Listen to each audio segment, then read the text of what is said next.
شہر حیدرآباد میں عید الاضحیٰ کے موقع پر بکروں اور مینڈھوں کی قیمتوں میں اضافہ۔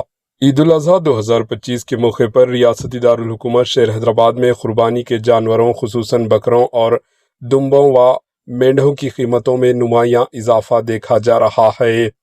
تاجروں اور خریداروں کے مطابق قیمتوں میں یہ اضافہ 20% سے 50% تک کا ہے، جو پچھلے سال کے مقابلے میں سے زیادہ ہے۔ ڈیزل کی قیمتوں میں اضافہ۔ ٹرانسپورٹیشن کے اخراجات بڑھنے کی وجہ سے جانوروں کی قیمتوں میں بھی اضافہ ہوا ہے۔ عید الاضحیٰ کے قریب آتے ہی قربانی کے جانوروں کی طلب میں اضافہ ہوا، جس سے قیمتیں بڑھ گئی ہے۔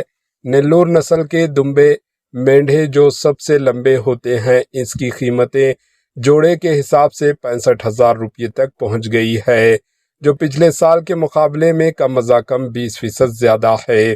حیدرآباد میں بکرا منڈیوں کی لسٹ میں ضیاء گوڑہ، نانل نگر، مہندی پٹنم، ٹولی چوکی وغیرہ شامل ہے۔ عید الاضحیٰ کے موقع پر قربانی کے جانوروں کی قیمتوں میں اضافہ ایک عام رجحان ہے۔